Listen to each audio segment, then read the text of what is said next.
The Carolina Panthers' late season playoff push is officially over, with them being mathematically eliminated from going to the playoffs and winning the NFC South. But we all know, if you're a Panthers fan, you've been paying attention, the fun and excitement has just begun. And I use the term fun loosely because there's a lot of work to be done on this team. Even with 1 week left in the season, things are still fluid. But the biggest thing they have to look in the face is the next head coach. With Matt Rhule being fired earlier this year in week 6 and Steve Wilks taking over and potentially almost leading this team to a playoff push, there's a lot of questions. But the Panthers players themselves this week have really made a stark statement to their owner. They didn't really hold any words. They were very loud and clear about how they feel about this team. I'll play the clip right now. If you ask any man in this locker room, we want Steve Wilks to be our next head coach. And, that's no ifs, ands, or about it. But, that's not up to us.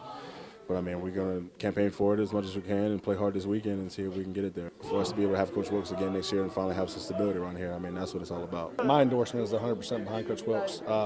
He's an amazing coach. He's had our back through this whole process. He's a man's man. Guys, he's not going to lie to you. He's going to tell you the truth and tell you how things are.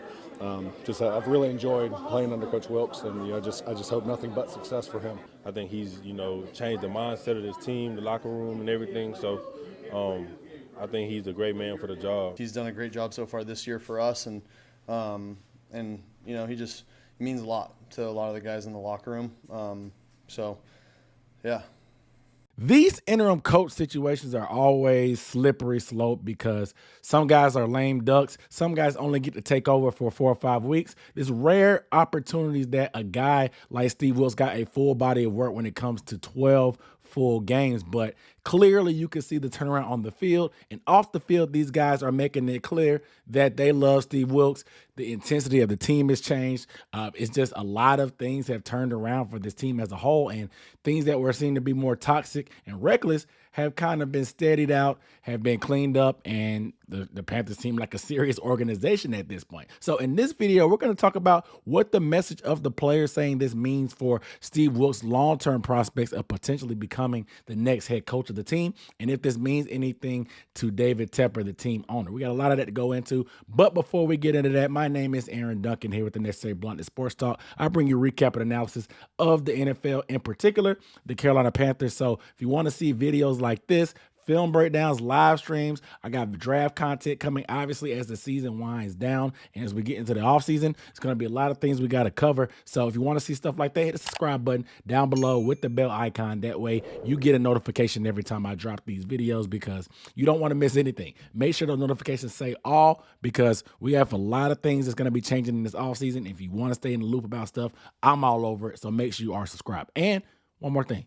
Give this video a thumbs up if you don't mind, because it really helps me out in the algorithm. Doesn't cost you a thing and doesn't take but a few seconds. So please give this video a thumbs up. And as always, I like to chop it up and break bread in the comments with you guys. So any thoughts you have about this situation as a whole with Steve Wilks' potential, let me know how you feel down below, and we can go ahead and talk about it a little bit. Let me know what's on your mind, because I'm giving you what's on mine. We gotta go through this together, Panthers fans. So the head coaching search will be very interesting. As this week happened, the Jim Harbaugh rumors started to swirl. Obviously, with them losing in the college football playoff, them as in the University of Michigan, things are kind of up in the air. Every year it seems like we go through this, Jim Harbaugh potentially coming back to the NFL. It's almost like clockwork, just like Brett Favre retiring or not retiring and stuff like that. It's just something that happens every offseason. However, with this opening in Carolina happening and the word coming out that Harbaugh and Tepper had conversations about him potentially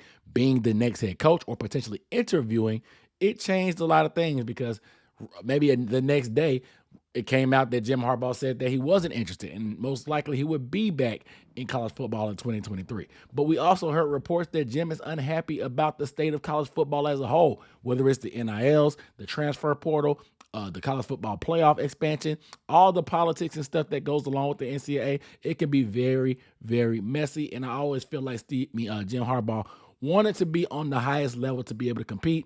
Things just ended sour in San Francisco because personalities clashed. Wasn't because he wasn't a good coach. Nevertheless, the players endorsing Steve Wilks, it says a lot in my opinion, because we know that it was a difficult situation. I mean, what Steve Wilks done cannot be taken lightly. Some people like to downplay it. They criticize him for being too conservative. They criticize him for every little thing. But how are you supposed to do your job when you're picking up the pieces from the last man in general? Not to mention, you lost your best player in Christian McCaffrey. You got rid of a problematic wide receiver in Robbie Anderson. Your best corner got injured in the most important game before the most important game of the season. And then you actually went on the road and won some games in Seattle and beat some tough opponents like Detroit as well, and really brought hope back to the Carolinas.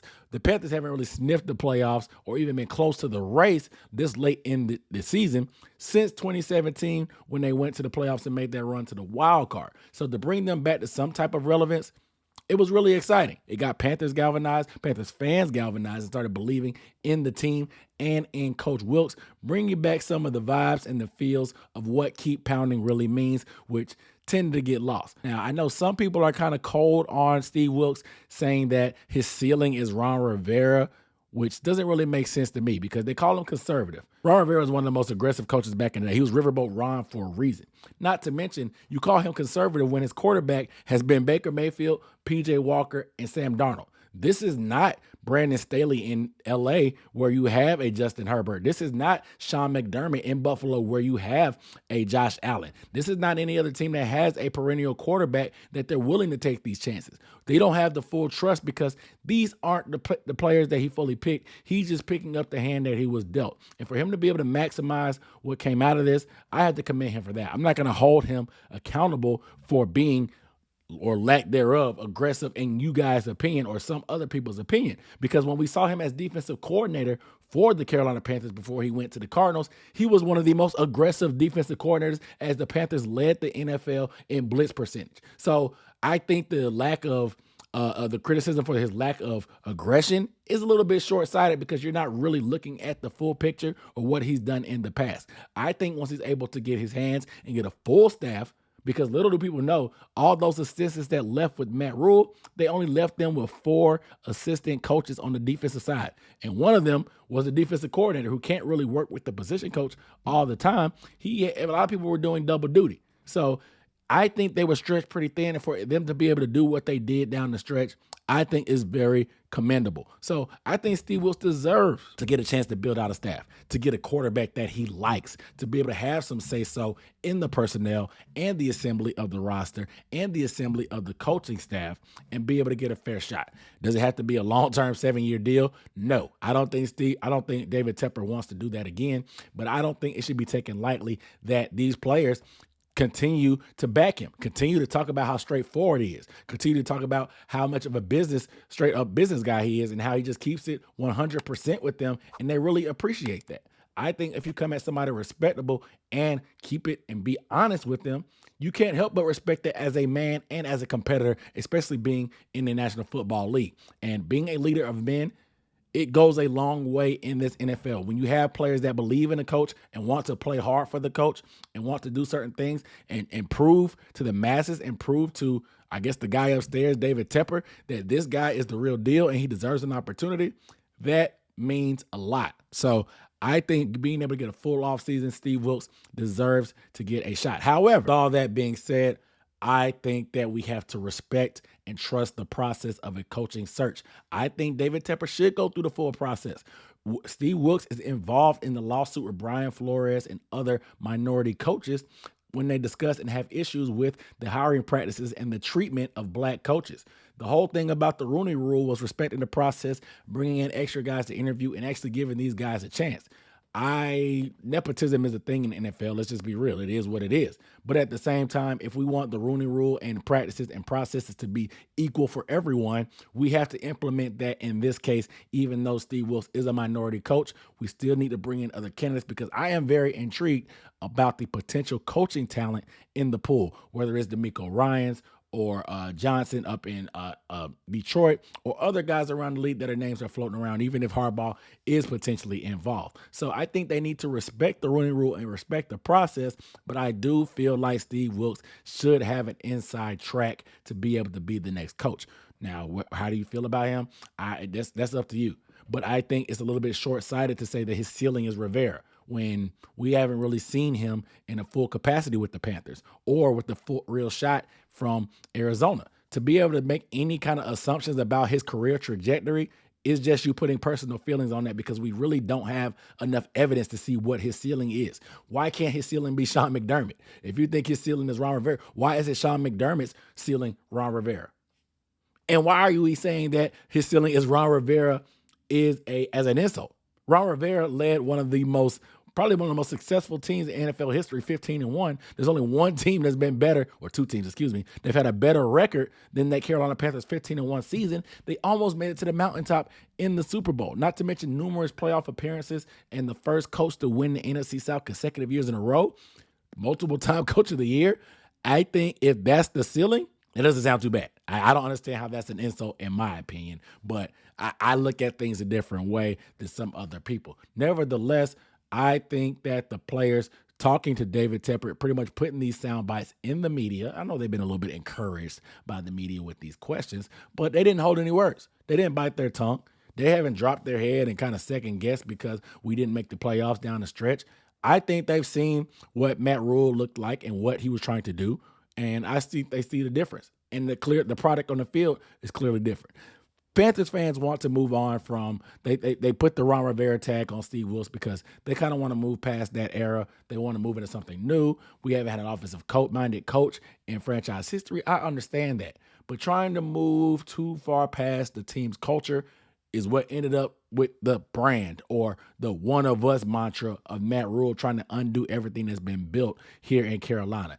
Yes, we haven't had a Super Bowl championship yet, but there's still legends and a foundation and a mentality that's been laid out that shouldn't just be clearly washed away just because we're in our feelings about certain things, about certain players and certain coaches. I just feel like it's a little bit short-sighted not to respect the process, not respect what Steve Wilks has done, and to kind of simply push him aside because of one game or you didn't like his decisions about certain things, even though he just picked up the pieces from where Matt Rhule left off and hasn't really been able to put his own fingerprints on this team. So I'll be excited to see what this process plays out to be. But I think that those endorsements from the players have to be ringing loud up to David Tepper. We know we've seen this before from the Vegas Raiders, when John Gruden got let go. The players, they endorsed their coach Biscotti, but he didn't get hired. They hired Josh McDaniels. Some people are saying that the endorsement from the players mean nothing. But we see how that worked out for them. Not too good. McDaniels, looking a little suspect right now, nevertheless. But also, I think the circumstances were a little bit different because the Raiders were 3-2 at the time, and they had a team that was ready to compete in the playoffs, and they actually made the playoffs. The Panthers were pretty much dead. They were 1-5. They had the inside track. According to the FBI, they had the highest chance for the number 1 overall pick. That's crazy. That's the highest chances to be the worst team in football. And to end up being a quarter and a game away, pretty much 5 quarters away from an NFC South title and a playoff berth for the first time in 5 years and for the first time in David Tepper's, ownership career, I think it says something. And so with all the circumstances and stuff set against Steve Wilks for all he overcame, I think that that's a good feather in his cap as far as him being a coach either here in Carolina or elsewhere, but I would preferably have him be here. I know a lot of fans are talking about floating, should Steve Wilks stay on and be a defensive coordinator behind whoever you bring in? No. In my opinion, it would be a slap in the face to think Steve Wilks would even accept that. I think if he doesn't get the head coaching job, he should move on. Go spread your wings. Hopefully you get another opportunity somewhere else or at least get some interviews or a good look. But I would not dare take a step back or a step down from being the interim coach and potentially making the loudest noise for a chance to be the head coach, but then only getting demoted to defensive coordinator. I think that sends a bad message for David Tepper, and I don't think Steve Wilks I think he respects himself too much to take a position like that. But that's just my opinion. I don't know anything. I just know what I would do if I was a coach in his scenario. But you guys let me know down below in the comments, how do you feel about the players speaking out about Steve Wilks? Do you think that it's going to mean something to Tepper? Do you think it means nothing? Do you think that Tepper should hear them loud and clear and oblige and hire him full-time? Let me know how you feel. But without further ado, make sure you are subscribed to the channel. I do recap and analysis, like I said.